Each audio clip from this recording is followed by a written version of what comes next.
Mga par! Napag-usapan nga natin last video ang Red Lightning Arc, ang paglalaban ng generational rival na sila Miyata at Randy Boy. Ngayon naman, ang pag-uusapan natin ngayon ay ang Second Coming of Death Arc, kung saan babalik na si Mashiba sa loob ng ring matapos masuspende. Si Mashiba ay umakyat na ng weight class from junior lightweight to lightweight. Sa pagbabalik nito, kakalabanin niya ang Thai OPBF lightweight champion na si Aaron Domingo sa Kamugawa Boxing Gym. Dahil nga natalo si Aoki at Kimura sa kanilang laban, inaasar ito ni Takamura habang kumakanta para ma-realize nitong mga to kung paano sila nagkalat sa laban na yon.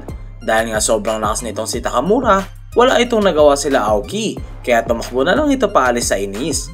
Bago umalis si Takamura para sa kanyang paglalakbay, nalaman natin na kaya pala yung ginawa ni Takamura ay para mayanda nila ang sarili nila sa mga paparating na laban sa Class A tournament. Nag-agree naman doon si Shinoda sa sinabi ni Takamura na kailangan maalala nila kay Mura ang nangyari para ma-motivate lalo. Sa pag-alis ni Takamura, umalis na rin si Itagaki para mag-training para sa kanyang paparating na laban.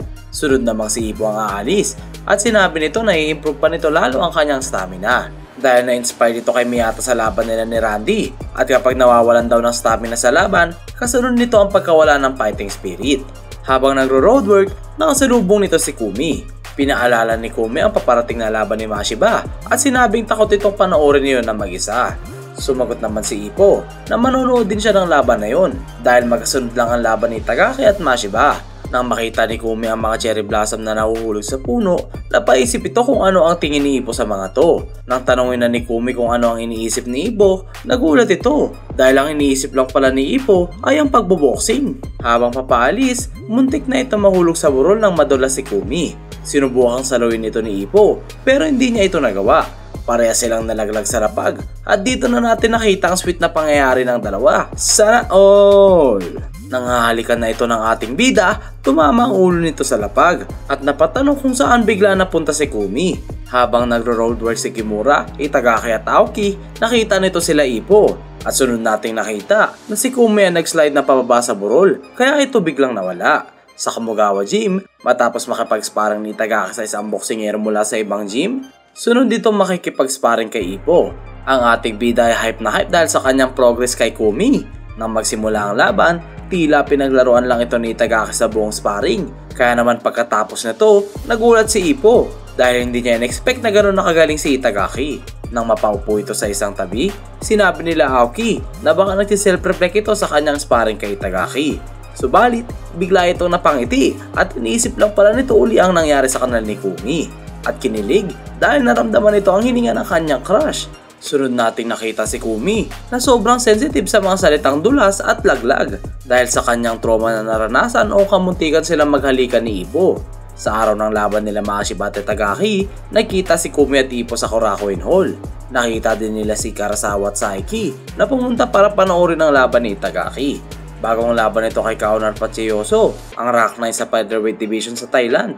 Sobrang relax ni Itagaki at hindi ito nagpo-focus sa paparating na laban. Nang magsisimula na ang bakbakan, napansin ni Itagaki si Karasawa at Saiki sa audience. Nagsimula na ang laban at 30 seconds bago matapos ang round, muntik nang tamaan si Itagaki. Nang madistract ito para tignan mata sa mata si Karasawa at Saiki habang nasa laban. Sa corner, pinagalitan ni Shinoda si Itagaki dahil hindi ito nagpo-focus sa kanyang kalaban. Subalit matapos mag-sorry nito, muli na naman itong tumingin kila Karasawa at Saiki. Dahil doon, nakalimutan ni Itagaki lahat ng sinabi ni Shinoda at nagsimula na itong mag-focus sa laban. Nang magsimula ang round 2, dito na ipinamalas ni Itagaki ang kanyang bilis at agarang pinabaksak nito ang kanyang kalaban gamit ang isang right uppercut. Ngunit hindi dito bilib si Karasawa at Saiki dahil masyado daw itong predictable. Muling nakatayo si Kaunar at agad itong sumugod. Dahil doon, inalala ni Itagaki ang kanyang naparood na laban kamakailan lang. Sunod nating nakita na ginamit nito ang jolt counter na ginamit ni Miyata para pabagsakin si Randy Boy. At mabilis na tinapos ng referee ang laban matapos mawalan ng malay si Kaunar. Dahil doon sa nakita nila Saiki, na-realize nilang mapanganib itong si Itagaki at talaga namang malapit din sa loob ng ring. Sunod na sumigaw si Itagaki na siya ang pinakamalakas sa Class A featherweight division.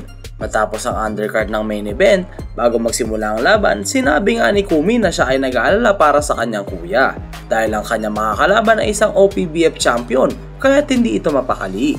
Sinabi ni Ippo, siguradong kayang-kaya ni Mashiba manalo at hindi kailangan mag-alala. Sunod nitong sinabi na kapag nakuha ni Mashiba ang OPBF title, muli itong masasama sa world ranking. Nga pala mga par, si Mashiba ay nawala sa world ranking dahil matapos ang laban nito kay Sawamura, siya ay sinuspinde ng 1 taon. Kaya naman naging inactive ito sa pagboboxing na naging dahilan kung bakit ito natanggal sa world ranking. Natawa si Kimura sa kadahilanan na umakyat nga ng weight class si Mashiba, kaya naman hindi niya na ito makakalaban sa junior lightweight division. Sunod ditong nagpasalamat kay Aoki dahil ito na ang sasalo kay Mashiba na kasalukuyang nasa lightweight division. Pumasok at ipinakilala na ang challenger na si Ryo the Grim Reaper Mashiba. Sunod na ipinakilala ang OPBF lightweight champion na si Aaron Domingo.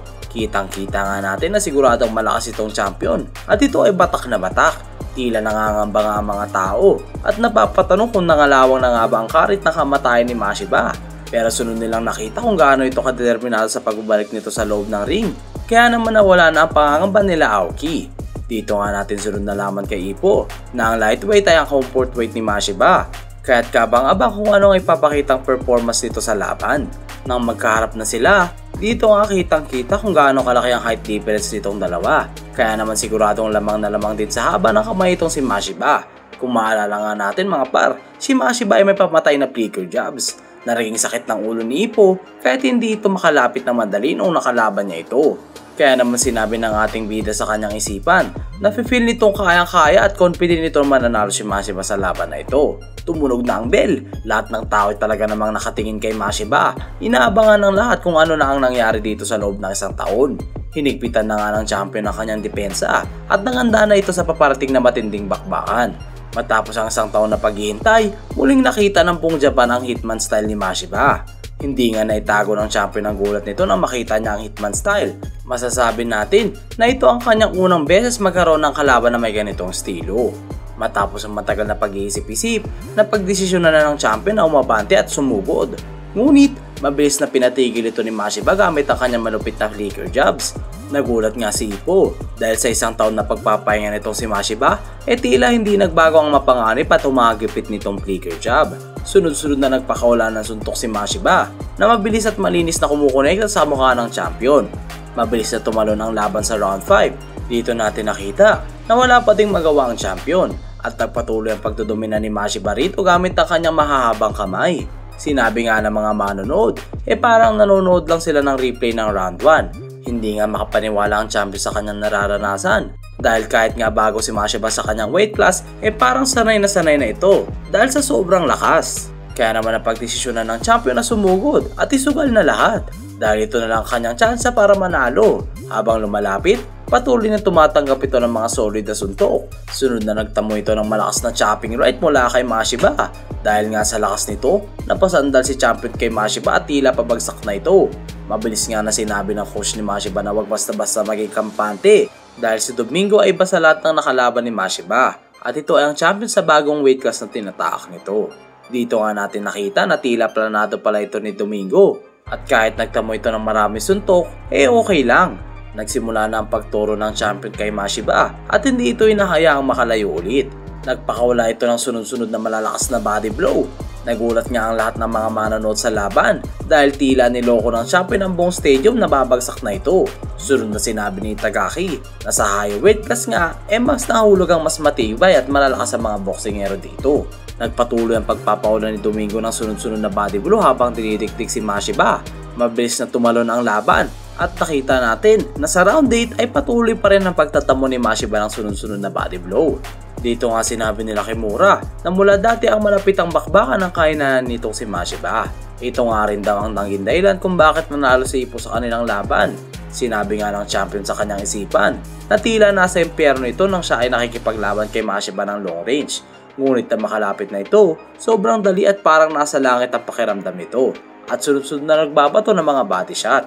Sunod na sinabi ni Kimura na sobrang nakakapagod ang laban kapag dinidikdik ka ng isang mabigat na boksingero habang nagpapahula ng mga body blow. Sinabi ng coach ni Mashiba, gumalaw ito at huwag pumayag na ma-corner sa lubid.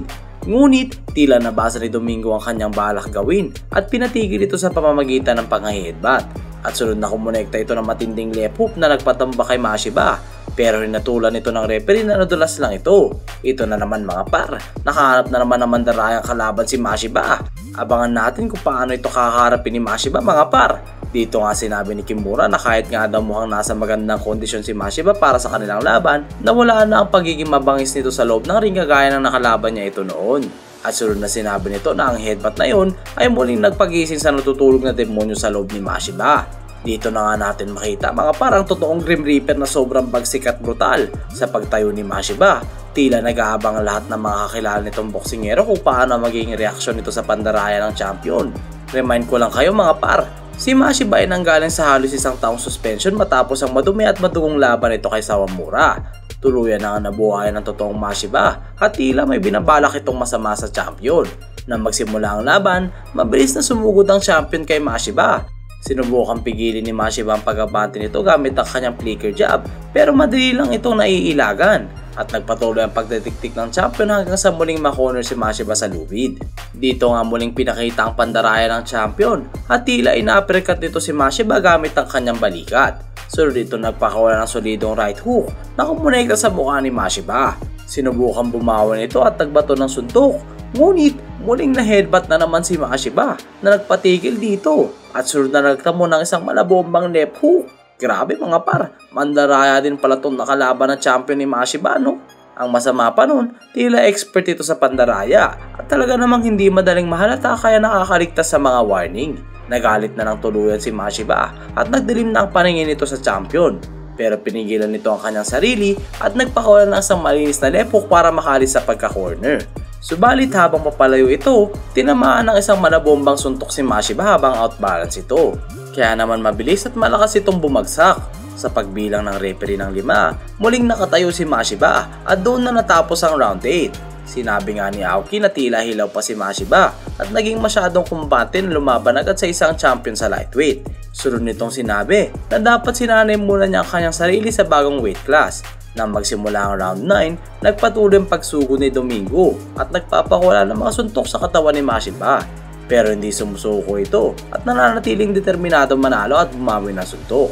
Ngunit mabilis na kumonekta ang solid na counter ng champion.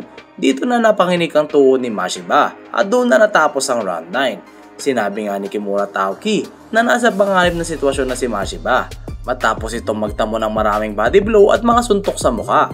Sa pagkupo ni Mashiba sa corner, kitang-kita nga na tila naubusan na ito ng gas. Dahil dito, miski ang kanyang mga supporters ay natamimi at natahimik na lang sa pag-aalala. Nang problema nga si Mashiba dahil nga ang mga binti nito ay hindi na nakikinig sa kanya at hirap na itong makagalaw. Bago magsimula ang round 10, muling nagsimula ang pag-i-cheer ng kanyang mga fans at sinabing, "Bigyan mo kami ng comeback!" Nairita at sinabi ni Mashiba sa kanyang isipan, "Sana ganun nga lang kadaling gawin yung mga inihiling nyo." Sa paglabas ng coach ni Mashiba, pinaalalahanan nito ang kanyang boksingero na huwag kalimutan ang kanilang pinagsanayan. Nang mapatingin si Mashiba sa likod, nakita nito si Ippo na kinukomfort si Kumi sa audience.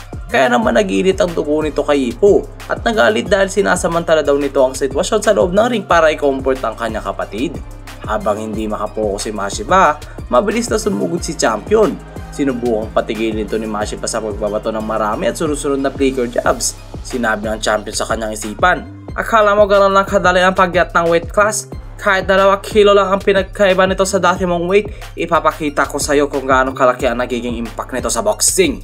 Habang sumusugod ang champion, pinakita nga ni Mashiba na magbabato siya ng chopping right. Kaya naman mabilis na dinipensa na yun ni Domingo gamit ang kanyang kanang kamay. Ngunit, isa lang pala yung feint at kumonekta ng isang malabombang uppercut gamit ang kanyang bulakas at sobrang galit kay Makunochi. Dahil doon, tumurpit si Domingo at mabilis na tinapos ng referee ang laban. At itinangkal na the new OPBF lightweight champion si Ryo Mashiba. Nang ipakita nito ang belt sa kanyang mga fans sa audience, napansin ni Mashiba na nakayakap sa tuwa si Ippo kay Kumi.